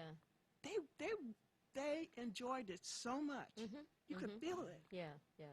Well, everybody loves Aretha. You know, But it wasn't just. But it's not just that, because I've seen a Aretha. couple of tributes to Aretha. Yeah, But the DIA, the one you did, was different. it was. It had a different energy to it. The love was so overwhelming. And I don't think it's necessarily, it was for Aretha, but it was just for what you put together in that community of people. Yeah. I walked in and I knew almost it was done everybody by there. It was people who great. knew her. Yes. You know, and that was the difference. Okay. It wasn't just random. Right. You know, it was done by people who actually knew her and loved her. Yeah. You know, and I think that Makes a made the difference. difference. Yeah. Yeah. And then the love and respect that they have for you as well. Yeah. Because you can't eliminate that. I know we like to pull ourselves out, but there's a power in what you do. People follow you because they love you. Well, I think that a lot, as far as production goes, is respect. Is Yes. love, but it's also respect because I come to the table with my stuff together. Yes, you do. You know, and I think a lot of that has to do with being having it organized. Yes. You can't be a good producer if you're not organized. Yeah, that's right. That is so true. And you have to know. I think I learned this, of course, from African and from Doug Edwards, but I used to be a production control planner. And for people who don't know what that is, a production control planner oversees the overall project. It was for the big computers that do in Hollywood that do Tron and all of that. You know, that so every little piece. So a production control planner has to work with the engineers. Okay. They have to work with the material people. They have to work with the designers. They have to work with the quality control. Make sure Their everything's- job is to make sure that from the start to the finish, that product is what it's supposed to be. Right. And so doing that, I learned how to work with people. Yeah. Yes. You know, and work with different departments. So Yes. so I know that I don't know everything, Yeah. but I know people who do. You know who to hire. I know who to Yeah. get. But see, to that's do it. key. Oh, Right. Yes, it is. And I think a lot of people think they know everything. Yeah. And Yeah. so they try to do it all themselves. Yes. And that doesn't work. No. You know, so I think with being open to knowing that I don't know it all and being organized and the love of what I do, I think that's what everything She's preaching. boils down. For real, you preaching. I mean, I want to talk about that some more because that's a real thing. I know exactly what you're talking about. You know, being hired as a musical director, and I didn't go to school for music, but I know what works. Yes. I don't know if you would call me a music director, but, Yeah, but you I are. program No, that you are. service every weekend. And I'm not saying it happens by osmosis, but I know the spirits are working with me in that production every Sunday because people leave with a full feeling, and that's really, really important. Okay, we're going to take a small break, you guys. I'm sorry. I just want to keep going on that because that just touched me. That almost brought tears to my eyes. Joan is so powerful. We're going to take a small break, but we want you guys to stay. We're going to show you some of the photos from Joan's photo she brought of Marcus Belgrave when they named the street after him. And we're going to talk a little more about that and then about your project here that you're working on now. Okay? Stay with us, you guys. Hey, baby. I know we've been having some struggles, but you know, we've been through a lot together, and I don't think now's the time to say goodbye. I just want to tell you how much you really mean to me. You know, it's you and me. Hey, love. Hey, love. Hey, love. Hey, love. Baby, you've been on my mind. Hey, love. Hey, love. Hey, love. Hey, love. You're looking mighty fine. Ooh, don't you miss me, baby? Don't you think of me? Don't you think of me sometime? You are such a part of me. Loving you is all I see. Don't you know you're made to be mine? Ooh, hey love, hey love, hey love, hey love. Baby, you've been on my mind. Hey love, hey love, ooh, hey love, hey love. You are looking mighty fine. Sometimes I can hear your voice. Sometimes I can feel your touch. Baby, I've been missing you so much. You are such a part of me. Loving you is all I see. Don't you know I'm made to be mine? Hey love, hey love, hey love, hey love. Baby, you've been on my mind. Hey love, hey love, hey love, hey love. You're looking mighty fine.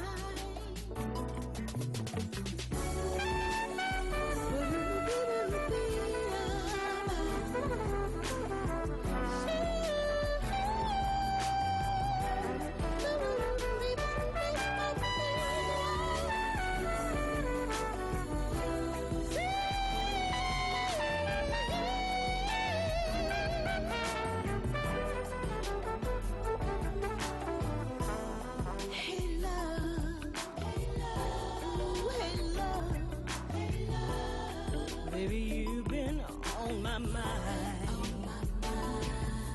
Ooh, hey love, hey love, hey love, hey love. Can I have some of your time? Ooh, no, no, no, no, don't move so close to me like that. Ooh, hey love.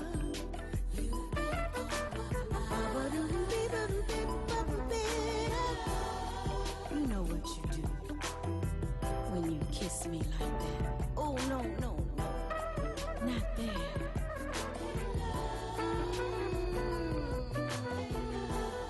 Hey love. Ooh, hey love. Baby, you've been on my Welcome back to What's Up Detroit. We're here again with the one and only Miss Joan Belgrave and my homegirl, the one and only BJ. We were just talking to Joan about some of her ventures and her skills and the talents and the things that she's done over the years. And when I say skills, I mean just in the working aspect of the skill, but now we're going to talk about her creative aspect and really her God-given talent, which is, to me, her music. Her voice is beautiful, and if you haven't heard her, you need to check out some of her music. She had released a CD 2009, was it? Mhm. That was Grammy nominated Yes. in 2010. Excited. Yeah, look at you, child. Some of us are just dreaming about that. But you can pick up her music as well. It's available on all digital formats. Everywhere on iTunes and Amazon and You know, all of those places where you buy music, CD Baby. This is the one, Excitable. Mm-hmm. And what number in the CD list was this one? Was it like 2, 3, 4? 4. Okay. Mm-hmm. Yeah, because she's got a sexy photo on the front. She's in the Marcus water. took that picture, actually. Did he? Marcus took that picture. We were in Barbados. Okay. And at the Hilton in Mhm. Barbados. And I'm a water person. I just love the water. Correct. And I was walking we go. out. Yeah, I was Cancer. I yes. know. There we go. Yeah, we're all cancers. All cancers. We're just one person up here today. Right, We just got different bodies. And I was walking out to the beach in the water. It was real rocky there. And I remember pulling up my little wrap thing because I didn't want it to get wet. Mhm. And Marcus snapped that picture. I didn't even know he was taking it. Oh, wow. You know. And then we got back and he suggested, he said, well, you should use that as the album cover. I'm like, really? Yeah, He's like, it's So great. It's a beautiful photo. that's when I had dreadlocks. And then I see you have some people that I know on here. You have Bill Meyer on Mhm. here. It's Mhm. Miss Gaylen McKinney. Yes, Marion Hayden's on here. I love the power of women because Yeah. we just kind of Dynamic bring it all duo. together. Sisterhood, Yes. But it's beautiful. Where can they get this one at? Same everywhere. Everywhere. Okay, so you guys check it out. And then there's another one here that you have. Mm-hmm. And it says Marcus Belgrave presents a tribute to New Orleans and Ray Charles. This is the one you spoke about earlier. Yeah, that has Marcus actually picked all the songs. It's he decided he wanted to do a tribute to New Orleans and Ray Charles. Okay. And he picked all the songs on there, and I was just honored that he let me be Yeah. a part of it. Yes. So Well, it's very nice. yeah. So I'm going to listen to these. Okay. And, you know, I like to put my own little collection together of my favorites. So don't be surprised if you call me one day and you're in the background. And then you're playing in my car on my CD player. And then you had another album here. Yes. That's of Marcus. Can you tell us a little bit about this? Sure. Well, Marcus's biggest CD or biggest album was Gemini, and his street was named. I had 3 weeks ago. We thank goodness the city of Detroit and City Council President Bridget Jones and Oh, yes. Stephen Grady, Carl Craig, they were all facilitated him getting his street named Marcus Belgrave Avenue. Yes. Right at the corner of Aretha Franklin I know, Way. right? And hold on one second. I think we have photos for that. Yeah. Because I like for them to see the photos and to actually see the corner where that was at. It's pretty I awesome. just thought that was beautiful. It was amazing. I mean, God works. And so I had this CD released the same day. Okay. This is his Gemini album. I was telling the ladies on the break that I had people from all over the world asking me to reissue this album. Wow. And I decided, no, I wanted it to be issued by a Detroit label. Oh, so it's okay. Issued by Detroit Planet E. Yes. Carl Craig, and it's available in Detroit right now. It Mm-hmm. will be globally, but they're holding off on that because it was a limited edition release. Okay. Okay. And it was released especially for the street naming. Wow. So yeah, Which God is very, very nice Yeah. and an honor in itself. It's like, ooh. Yeah. Yeah, I saw photos from the street naming, and I just thought it was beautiful. She had it all set up. She's such a producer. She had it all set up. I was like, wow, it was a whole production. I was like, oh. It pretty much was. Yes, very nice. It was. Okay, so in this photo, That's Ray Charles, Yes. Marcus. That's the street naming. Okay. That's the street naming right there with his son Kasan and his daughter Akua and his grandchildren. Okay. Yeah. Very nice. Mhm. And I think we're going to show one more photo. I think it's the actual photo of his name and Aretha Franklin's name. Yeah, it's at the corner of John R. and Madison Avenue. There Mhm. we go. Yeah, very Aretha nice. Franklin Way and Marcus Belgrave Avenue. Yeah. So, go down and check it out. Take a picture by it. Hashtag it Marcus Belgrave Avenue so that it can all be in the same place. Yeah. Well, that's But beautiful, though. it's a blessing. Yeah. I mean, he mentored people here for 54 years. And so he deserved that street Yeah. name. And all the young people are trying to live up to. Yeah. Yes. I'm going to announce something here that I haven't talked about yet, but I also put together a Marcus Belgrave Legacy Band. Oh, nice. And so I will be touring with it and taking it out to the world and playing his music and telling his story. And the first show, I'm taking 4 groups to New York in January. Oh, wow, nice. Wonderful. Yeah, and the Marcus Legacy Band will be part of that. Okay. So it'll be a Detroit night in New York Yes. for the Winter Jazz Festival. Wow. So. See, she's powerful. I know. I'm and like, I she's know that- always doing something, and she's so humble. They love I'm her doing in okay. New York. I Yes. have noticed that. Yeah, you could call there a whole lot, don't you? I do. Yeah. But I'm going to be here in Ann Arbor on October 18th, 18th, yes. at the brand new, beautiful club called the Blue Llama. It really reminds, if you guys have ever been to Dizzy's in New York, it's on Broadway and 60th and Broadway. Just fabulous club. The Blue Llama really reminds me of that. It's not, it doesn't have the view of Central Park. Right, right. But everything else, the atmosphere, the staff, the food, it's an upscale supper club. Yeah, You know, remember the one that we had, what was the name of that jazz club that we had? It was a while ago. In Southfield. Yeah. You know what I'm talking I can't about? remember the name, but I know what you're talking but about. it puts you in that same. Okay. It's that same. So it's grown folks. Okay. You know, Grown but folks get supper. dressed up, go out to a nice place, listen Yeah. to some music, and have a wonderful meal. Now, So what time does that start, Joan? there's 2 sets, Okay. 2 shows, one at 7 o'clock and one I think at 9:30. Okay. And again, it's the Blue Llama in Ann Arbor, and it's brand new. They just opened up less than a year. Wow. I think, Okay. but they're bringing in cats like Ravi Coltrane, Ooh. and, you know, and they're bringing in some good stuff. So Okay. I'm happy to perform for them and push them, because you know. It takes people to make these live venues It sure work, does. you know, and we're thankful that we have live places to play. Yeah. And, you know, we get spoiled here. Yes, we do. Because we Yes. have so much, and you don't Talent. realize until you go other places how blessed you are. Yeah, You know, they that's say the right. grass is always greener on the other side, but a lot of times the grass is green at Right home. here, right here. You know, and then Really once green. and you don't realize it until you're without it. Right. But there's a plethora of wonderful venues, wonderful musicians, wonderful really vocalists.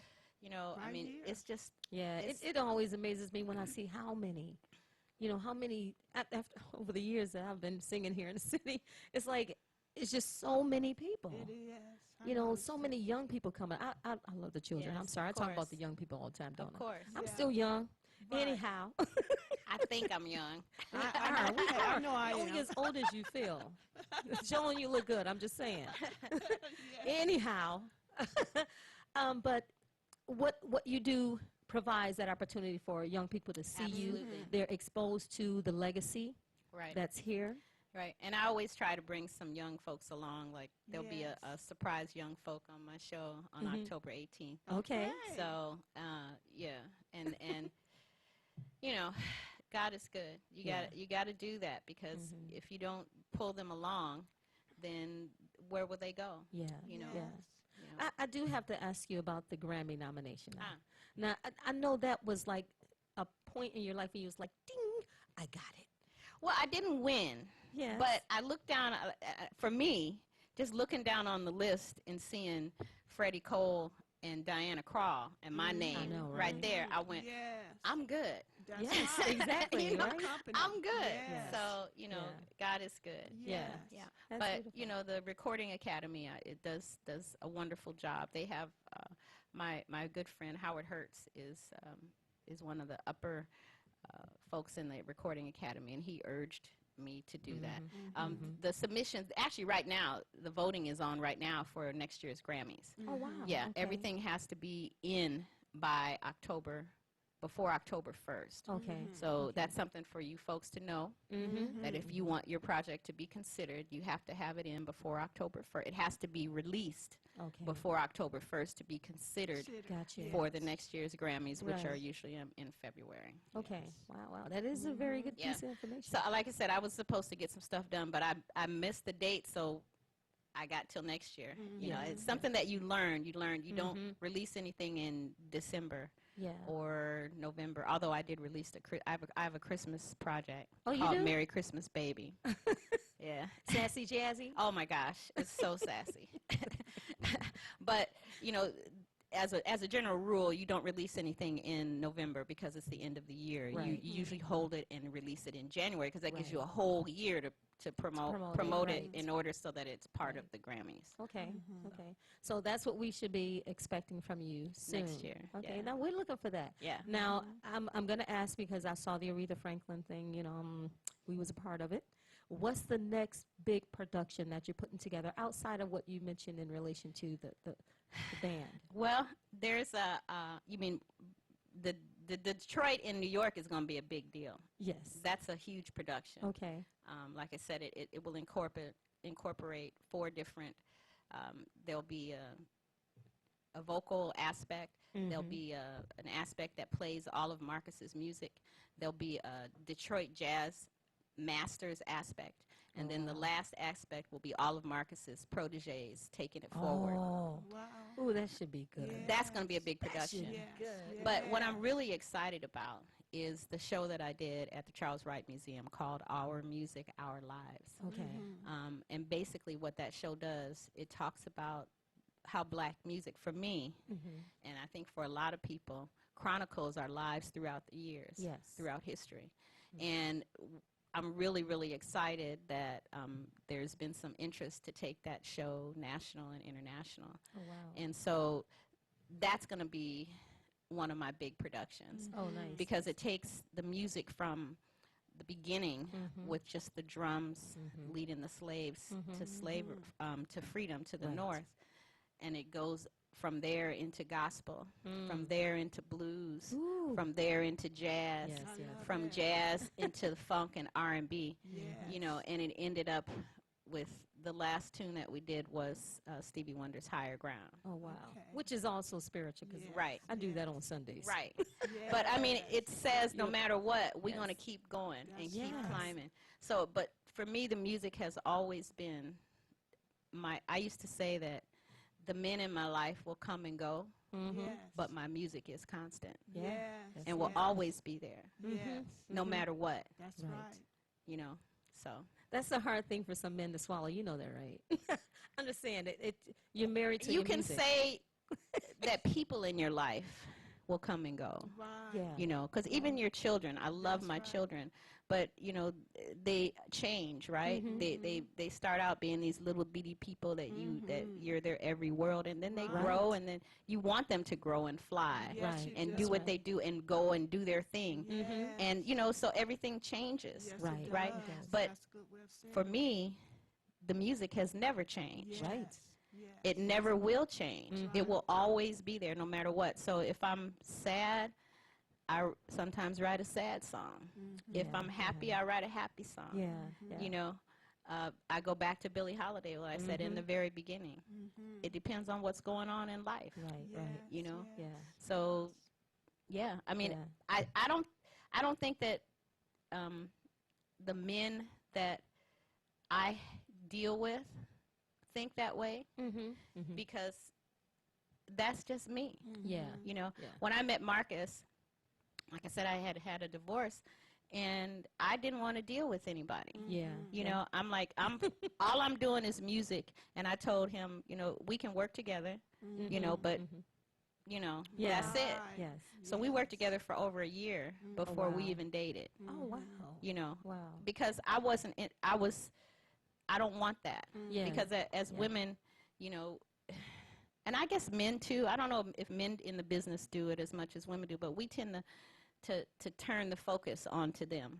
You know, we tend, as nurturers, I'm a nurturer. Right. You know, Yes. I tend to want to make sure they're okay. I want to make sure that they got what they need. And what that does is it takes a little bit away from what you need to do. Right. Because you're only one person, you know, right. and even though we know how to multitask, Right. you know, so, you know, when I met him, I didn't, you know, and I think that, again, that might have made me more attractive to him. Yeah. Because I didn't want him Yes. in that yes. capacity. I can believe that. You know? But I think that as far as your question, I don't see that because the people that well, first of all, I'm not even there, but the people that I hang around, they know how I am. Yeah. You know, and I was without my music for 15 years. Yeah. Yeah. So that ain't going to happen again. That's right. Right. Said I got a journey. Yeah. Right. Knowing, but knowing that it's good. I think that if you know clarity. if you know it in the Yes. beginning, Yes. then there's no issue. That's Right. I think that if you come into it with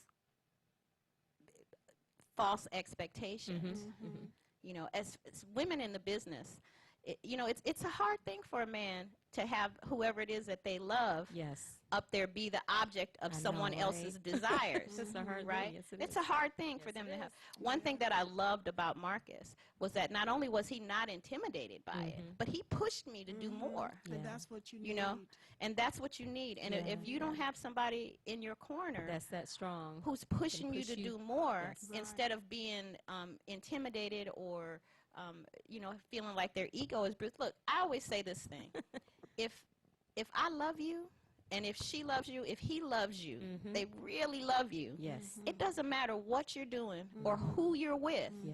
You know where your loyalties That's right. are. That's right. And if you don't know where your That's loyalties are, then you don't need to be with them. That's right.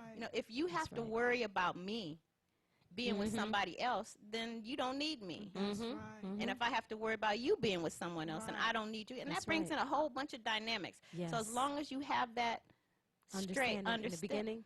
then there's no worries. Right. And I think that as women, we don't do that in the beginning. Yeah. Because we're so happy trying to please them. Yeah. Trying to be That's their true. everything. Yeah. Which is cool. I mean, I get it. She said, I get it. I get it because I'm a nurturer. My man is taken care of in every way. I'm old school. Yeah. So it ain't nothing for me to do breakfast in bed. Right. I mean, but it's not out of obligation. It's out of love. Yes. Yes. But there's an understanding. This is what I do. Yes. This is who I am. This is my being. Yes, Okay? yes. So don't get in the way. Don't make me choose. Right. Yeah, I agree. She said, "Don't make me choose," because I'm sorry, honey. Somebody's gonna I be love left out. you. It I won't be the love you. music. I love you, but Yes. Yes. Now, BJ, you got a story about that?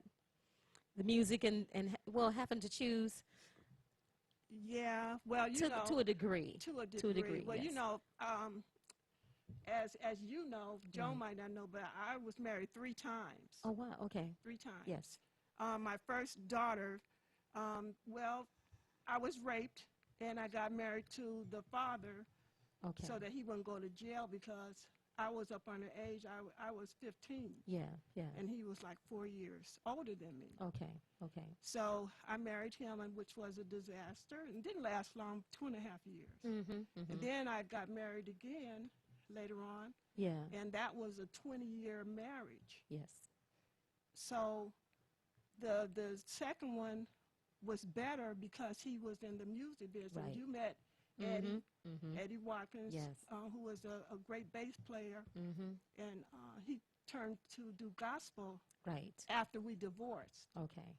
But not trying to have woe is me, but just being married to an individual that is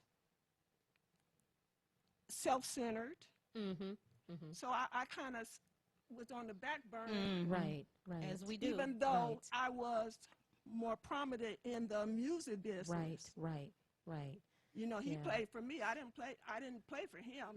He was my, Right. bass player. Right. But anyway, just being married for that long of a time, Yeah. and drugs come into view in this business, which Yeah. took our marriage because he turned into that crack cocaine. Yeah. Took a lot of our folks. Yeah, so Yeah. that destroyed our marriage. Well, we had two beautiful girls, Yeah. Yeah. and so I'm not bitter or anything. I'm just telling the truth Yeah. about Yeah. what, as women, what we go through. Yeah. Yeah. So the third time around, I said, you know what? I'm not going to deal with a musician ever again. That's it. She was It's done. like, She was done. because it can't be but one diva in this house, and that's me. That's right. Yes, I'm the queen bee. Yeah, That's right. I'm not I know putting a lot of myself people who will say that on they the back won't deal burner with musicians because of that. anymore. But I'm I not. didn't find that though. I honestly, I mean, I get that, and Yeah. I get that, but I was really blessed Yeah. not to have that type of situation Yes. because I thought the same thing too. Yeah, I thought, Yeah. you have to worry about ego, who's Yes. more out there, Yes. who's more of a So- star, and Yeah. who Right. shine. Like you walk in the room and folks look at you instead of them. Yes. You know, and So- then you feel bad. Yeah, you know, you know. You can't feel bad. no, You no. gotta be You know, you. so You gotta I said be you. that That's third marriage is like I'm gonna get the opposite. Right. I'm just gonna get me a regular guy that just wants to punch that clock and come home and just be normal. She said be normal. But that's hard too because they don't understand the business. And Yeah. so here we go. Right. So, but what I'm saying is that was 20 years. Yes. So what I'm saying is I stay as long as I can for the longevity of a marriage because Yes. I am old school and Yeah, I yeah. believe when you make a commitment and you give a person your love, you go through. I believe in what marriage is supposed to be about. Yeah. You yeah. know, you stay through thick and thin. Yeah. Right. No questions about it. But that's add all of those years up. Right. Right. I'm just saying. That's a lot some of serious years. time right that's there. some serious Yeah. time to be married. So when I divorced in 2014, it was like, I'm done. I'm good. BJ's like, I'm finished. I'm good. And so my walk from then was just be single. Just enjoy yourself because at one point I felt like I lost myself. Yeah. Even though I never stopped singing. I sung all through all of this, Yeah. if it wasn't nothing but in the choir. I sung. I recorded. I did the Las Vegas thing for years. Yeah, yeah. I never stopped singing, but I feel like a part of me was destroyed as far as who I am. Yeah. By giving so much. giving, Yeah. yeah. And then it's like, you know what? I like being on my own. Yeah, This but you is know good. that now. Yeah, All those years of your experience taught you something about yourself. And Yes. I think it was the same thing with you. It's Absolutely. been my journey, of course. Yes. And once we learn that self-love and know how to love ourselves unconditionally, and love us for And who that it's we okay. need to And be, it's and that it's okay. It's okay. and Then it's we feel okay I'm to good. be free. Yes. And then what is for us will come to us. Yes, which You know, it will come to us. recently it did. It Yes. was like, bam, here this man comes along that is so cool, confident, Yes. Right. and it just happened. Yeah. When Because it's right, it's right. time. Yeah. It was time. And it All felt things so in his time. normal. That's it felt right. so natural. Right. Right. You know, Right. I didn't have to put on a front. He doesn't have to put on a front with me. It's a mature individual who knows who they are Right, and right. comfortable in their own skin. When you go with me and you show me that you aren't intimidated by Right. what I'm doing Right. and you're so comfortable. Yes. Right. I said, you know what? This man got it going on. Yeah. Right. Yeah. But that's what's important is for them to understand have to be your com- value. And they have to be Yes. Your comfortable in value. their own skin. They have to be Yes. comfortable They have in to their be own comfortable skin. and not intimidated. Right, You know, right. I mean, because what we do is something. I guess what's her name? Beyonce talks about it a lot. She talks about Sasha Fierce and then Yes. her real self. Right. Right. But I can sing to someone. I can go and sit on someone's lap Yes. and sing to them and pour my soul out to them. But they ain't coming home with They're me. not coming home You with know. you. And you know what I'm saying? They may not know it, but you know it. But I know it. Right.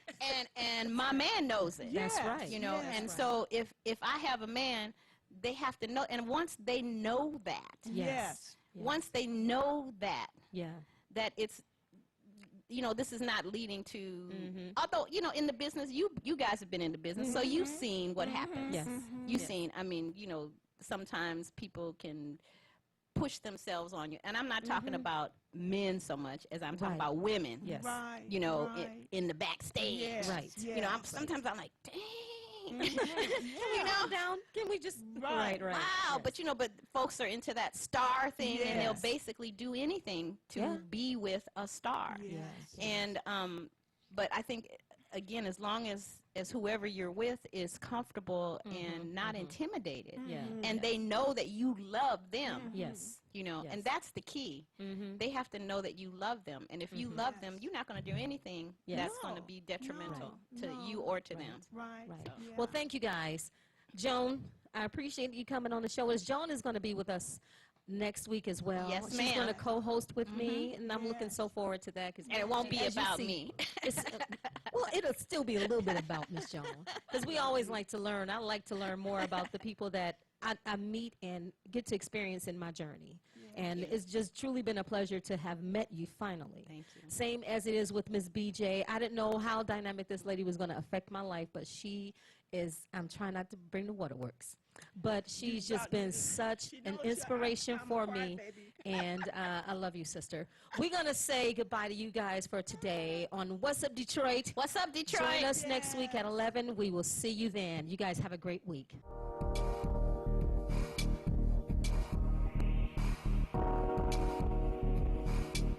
In the world of digital broadcasting, transmitters and exciters sometimes do this. If this happens when you're watching WHPR TV 33, please do this. Watch us on Fire Stick, Roku, Apple TV, Google TV, or TV33WHPR.com. Download the WHPR TV app, and we can also be heard on Amazon Echo. So remember, if you see this, you can do this and support the station that supports you. After receiving a delinquent property tax bill for the 2 lots connected to my home, I was concerned. I didn't even know that I had a past due bill. I went down to the Wayne County Treasurer's office, and the staff worked with me to keep my property out of foreclosure. My property taxes became delinquent after I fell behind on my bills. Treasurer Sabri and his staff came to the town hall in my city and provided information about resources available to help me. At the meeting, I found out about payment plan options.